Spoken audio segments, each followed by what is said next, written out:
تابعین تبع تابعین کی طرف امام شافعی رحمۃ اللہ علیہ حدیث کا سبق پڑھا رہے تھے، سامنے بچے کھیل رہے تھے۔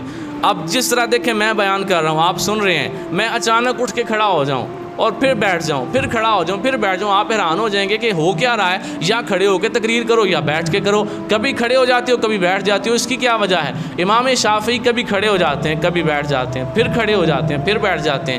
جب وہ مکمل ہوا، درس مکمل ہوا، تو آپ کے جو شاگرد تھے ان سے رہا نہیں گیا، انہوں نے کہا حضور درس تو مکمل ہو گیا ہے، آپ ذرا بتائیں کیا وجہ ہے؟ آپ پڑھاتے پڑھاتے کبھی اٹھ جاتے تھے پھر بیٹھ جاتے تھے، پھر اٹھ جاتے تھے پھر بیٹھ جاتے تھے، اس کی وجہ کیا تھی؟ امام شافعی کا ادب سادات دیکھنا ذرا۔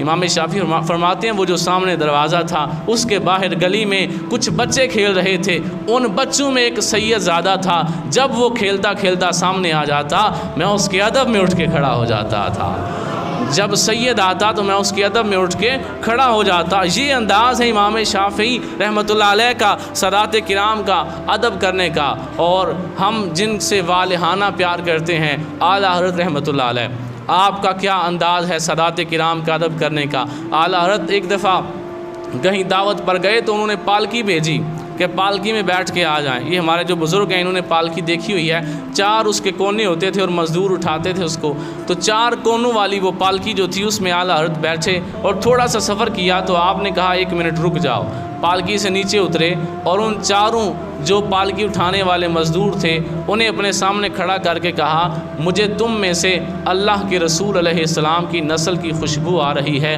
مجھے بتاؤ تم میں سے سید زادہ کون ہے؟ قربان کا عشق تھا ان لوگوں کا، اور قربان جائیں ان کی شان کے کہ جن کو خوشبو سے پتہ چل جاتا تھا کہ یہاں کو سید زادہ موجود ہے۔ کہنے لگے بتاؤ تم میں سے سید زادہ کون ہے؟ تو پہلے انہوں نے نہیں بتایا، پھر آپ نے کہا میں تمہیں اللہ کی قسم دیتا ہوں بتاؤ تم میں سے سید زادہ کون ہے؟ پھر ایک مزدور بولا، اس نے کہا جی میں سید زادہ ہوں۔ اب اعلیٰ حضرت کیا کرتے ہیں؟ وقت کے امام تھے، وقت کے مجدد تھے، مفتی اعظم تھے، کیا کیا شان ان کی بیان کروں؟ دونوں ہاتھ جوڑ لیے، کہنے لگے اے اللہ کے رسول کی نسل کے سید زادے مجھے معاف کر دینا، مجھے نہیں پتا تھا کہ آپ سید ہیں، آج مجھے معاف کر دیں، قیامت کے دن حضور کو نہ بتانا کہ احمد رضا سید کے کندھوں پہ سواری کر کے آیا تھا۔ اگر حضور نے مجھ سے پوچھ لیا کہ میرے شہزادوں کے کندھے اس لیے تھے کہ تو ان کے اوپر سواری کرے تو میں حضور کو کیا جواب دوں گا؟ مجھے معاف کر دیں۔ انہوں نے کہا کہ حضور میں مزدور ہوں، کوئی اور بھی ہوتا تو میں نے اسے اٹھا لینا تھا، آپ تھے میں نے آپ کو بھی اٹھا لیا، تو اس میں کوئی ایسی پریشانی کی بات نہیں۔ لیکن اعلیٰ حضرت رحمۃ اللہ علیہ عرض کرتے ہیں کہ اے سید زادے اب ایسے بات نہیں بننی۔ انہوں نے کہا کہ آپ کی جگہ کوئی اور ہوتا میں نے اسے بھی اٹھانا تھا، میں نے آپ کو بھی اٹھا لیا، لیکن آپ کیا کہتے ہیں؟ آپ کہتے ہیں اب میں نے آپ سے تب تک راضی نہیں ہونا جب تک آپ اس پالکی میں نہیں بیٹھیں گے۔ آپ اس پالکی میں بیٹھیں گے، احمد رضا آپ کو آپ کی منزل پہ پہنچائے گا، پھر میرے دل کو تسلی ملے گی۔